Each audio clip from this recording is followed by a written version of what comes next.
याद होगा 2020 में फायर सर्विस ने जो एग्जाम किया, उस एग्जाम में आप हर किसी धांधली को पाओगे। खाली पेपर स्कैम नहीं, खाली करप्शन नहीं, खाली ब्लड रिलेशन पे नौकरियां नहीं, बल्कि चोरी की हर हद को पार किया गया। हम पढ़े लिखे नौजवानों के साथ ऐसा जुल्म किया गया, उस रोज हमें दिन के उजाले में कत्ल किया गया। हम आज इसलिए यहाँ पे आए हैं, जो एसीबी के पास आपने केस सौंपा है, हमारा 109 लड़कों का जो पर्चा आपने काटा है, उसका रिपोर्ट हम मांगने आए हैं आज आपके पास। आपको पता होगा, हम एलजी साहब के पास गए, हम चीफ मिनिस्टर के पास गए, वो कौन नहीं दरवाजा जो हमने नहीं खटखटाया, लेकिन हर जगह हमें ठोकरें खानी पड़ रही है। हम एलजी साहब तक ये बात पहुंचाना चाहते हैं, एलजी साहब, ये आपके पढ़े लिखे नौजवान हैं जिनके साथ जुल्म किया गया, और वो जुल्म किसी और ने नहीं बल्कि फायर सर्विस डिपार्टमेंट ने किया।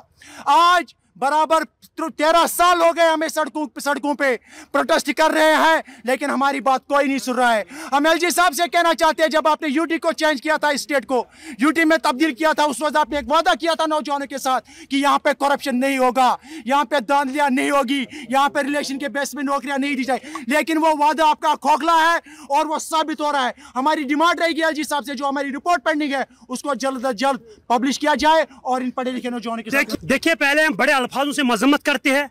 एलजी मनोज सिन्हा साहब ने आज से 1 महीने पहले अनंतनाग में एक बहुत बड़ा स्टेटमेंट दे दिया।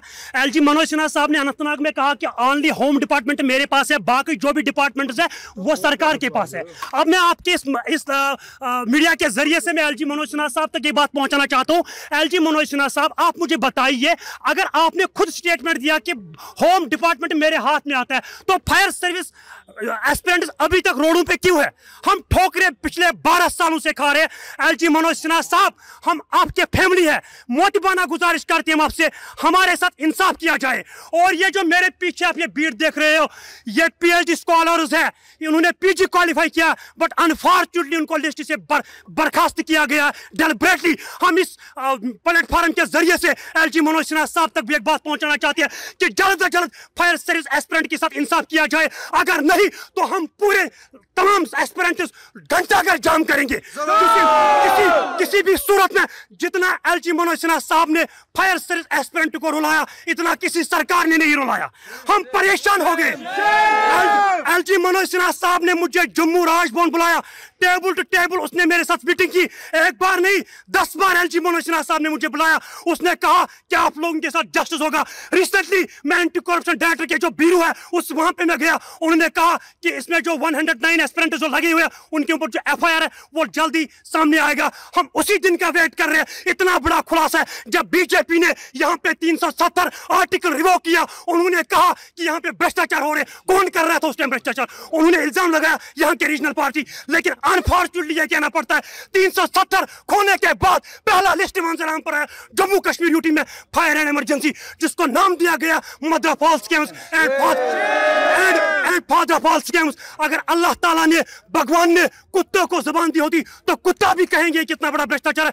जम्मू कश्मीर की धरती भी रोती है, इतना बड़ा स्कैम है। लेकिन एलजी मनोज सिन्हा साहब, उस तक हमारी आवाज नहीं पहुंचती है। हमने उसको कश्मीरी में भी समझाया, हमने उसको इंग्लिश में भी समझाया, हर एक भाषा में हमने उसको समझाया। और उसने मुझे जम्मू राजभवन बुलाया, श्रीनगर राजभवन बुलाया, मीटिंग की मेरे साथ। आपके साथ वादा होगा, वो जो अभी एस्पिरेंट्स लगे हुए हैं वो इलीगल सैलरी ले रहे हैं, वो गवर्नमेंट का खजाना लूट रहे हैं। गवर्नमेंट कहाँ है मुझे बताइए। अगर एलजी सरकार ने कहा कि जो होम डिपार्टमेंट है वो मेरे हाथ में आता है, बाकी जो भी डिपार्टमेंट है वो मेरे पास है। एलजी मनोज सिन्हा साहब, क्या हम आपके बच्चे नहीं है? ये जम्मू कश्मीर की जो फैमिली है ये आपकी फैमिली है। जम्मू कश्मीर के जो लोग हैं ये एलजी के फैमिली है। मुझे बताइए एलजी मनोज सिन्हा साहब, पूरा मैनेजमेंट आप देख रहे हैं, हर रोज हम सड़कों पे है, कुछ लड़के परेशान हो गए। हम लास्ट पे आपके चैनल के माध्यम से एलजी साहब तक ये बात पहुंचाना चाहते हैं। एलजी साहब, ये लड़ाई यहीं पे खत्म नहीं होगी, टिल डेथ तक ये लड़ाई सिलसिला जारी रहेगा। किसी भी सूरत में जब तक हमें जस्टिस नहीं दिया जाएगा हम लड़ते रहेंगे टिल डेथ तक।